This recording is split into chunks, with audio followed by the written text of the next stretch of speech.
Da CPMI do 8 de janeiro, os aliados do governo conseguiram emplacar uma manobra para tentar ganhar mais espaço na comissão. Acompanhe os detalhes com Berenice Leite. A oposição no Senado disse que vai recorrer à Comissão de Constituição e Justiça sobre a decisão da mesa diretora. A questão de ordem apresentada pelo senador Rogério Marinho contestava uma vaga que a oposição perdeu para a base governista após uma manobra do líder do governo, Randolph Rodrigues, que mudou de bloco partidário. Segundo Marinho, a decisão é legítima da mesa, mas equivocada. Por isso, o partido vai recorrer à CCJ no Senado. A Comissão Mista de Orçamento, que funciona todos os anos, tem um regimento que rege essa comissão e nesse regimento, inclusive, define claramente que a data da proporcionalidade que define a indicação dos seus membros é a segunda quinzena de fevereiro, o que nos contempla. E se fosse o critério anterior, que era o critério da data da diplomação, também nos contemplaria. O líder da oposição disse que fará as indicações de acordo com a proporcionalidade definida pela mesa diretora e espera que o recurso na CCJ não seja uma desculpa para que a CPI mista não seja instalada. O senador Rogério Marinho questiona ainda o que ele chamou de manobra regimental, já que na Câmara o Partido Novo, com 3 deputados, não pôde fazer indicações sob a justificativa de que não possui o número mínimo de deputados para constituir uma liderança. No entanto, Rede Sustentabilidade do senador Randolph Rodrigues, que tem apenas ele representando a sigla no Senado, ficou com uma vaga. O Novo entrou nesta sexta-feira com um mandado de segurança no Supremo Tribunal Federal. O intuito é reverter a decisão do presidente da Câmara, Arthur Lira, que indeferiu o pedido, tirando a indicação do partido e acabou beneficiando a federação da base aliada ao governo. O deputado Marcel Van Hatten, que seria a indicação da sigla, disse que o regimento interno não foi respeitado e, por isso, vão judicializar.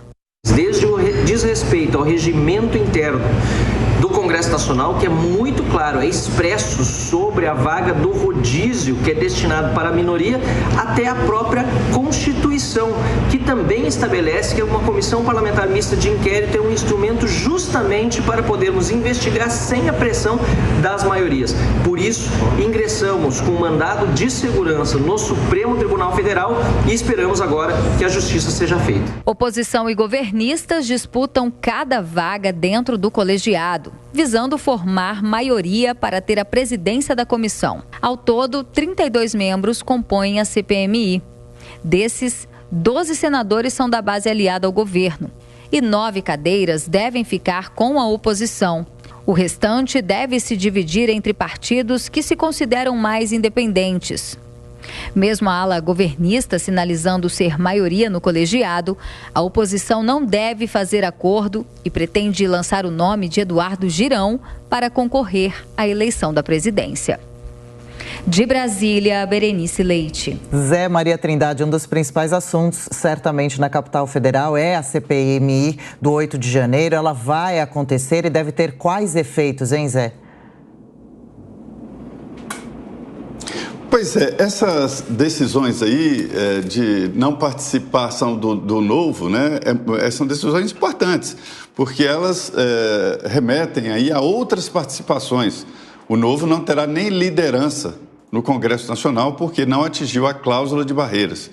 O PSOL, ele conseguiu, somando deputados e senadores, né, a quantidade mínima de 11 parlamentares para conseguir a liderança, ou seja, efeito partidário. O Novo agora, ou ele se une a outro partido, ou vai ficar no limbo no Congresso Nacional, sem o direito à liderança, sem o direito até falar no plenário. Sobre a CPI, o governo está mesmo montando ali uma maioria, e isso é muito importante, porque isso vai refletir-se em outras comissões parlamentares. E essa maioria, Adriana, ela domina a CPI. Não basta criar a CPI, é preciso investigar. Nós vimos várias CPIs serem criadas e não investigar nada, inclusive uma da Petrobras lá atrás que não investigou absolutamente nada. Uma CPI, às vezes, é criada para os deputados e senadores faturarem, né? É aquela história de apresentar dificuldades para vender facilidades. Ou seja, se cria uma CPI contra um determinado setor e se fatura em cima desse setor exatamente para não investigar. Então, só a criação da CPI, ela já está criada oficialmente com a leitura do requerimento, não significa o funcionamento. Então, o desafio agora é fazer o plenário, pôr o plenário para funcionar. Mas o governo não quer, e o governo tem a maioria, né? Zé, e só acrescentando, enquanto isso, o Congresso Nacional praticamente parado, sem aprovar as matérias de interesse, inclusive o arcabouço fiscal, né? A gente ouviu falar muito do arcabouço até o envio da matéria para o Congresso Nacional, mas a gente não sabe o que os parlamentares estão fazendo, se vão alterar, não vão alterar, estão discutindo, mas o que vai ser feito disso ninguém sabe ainda, né, Zé? O mérito não será esse projeto do governo, ele não agradou a partes importantes do Congresso Nacional. Olha, Tiago, numa fala recente, o presidente da Câmara, Arthur Lira, disse que vai fazer a casa funcionar e ameaçou cortar na parte sensível, ou seja, cortar salário de deputado que não marcar presença e que não votar. Ele chama de vou aplicar o efeito administrativo. Isto é uma frase no Congresso que significa o seguinte: quem não votar terá desconto no salário. Aí a moçada não gosta, não. Aí vai mesmo votar. Esse é o grande debate. É funcionar a CPI e aprovar os projetos que estão na pauta. Entre eles, a reforma tributária, que ninguém mais acredita nessa possibilidade da reforma tributária. O governo está optando por fazer puxadinhos, aumentar a arrecadação em vários pontos, né? E não fazer a reforma tributária. A fome de arrecadação está muito grande no governo. Com esse arcabouço aí, o governo espera arrecadar 150 bilhões de reais. Isto é um aumento brutal de impostos, né? Prega contra a inflação, mas enfim, esta é a realidade. É difícil funcionar uma CPI, né, desse porte e os plenários da Câmara e Senado. E ainda no cenário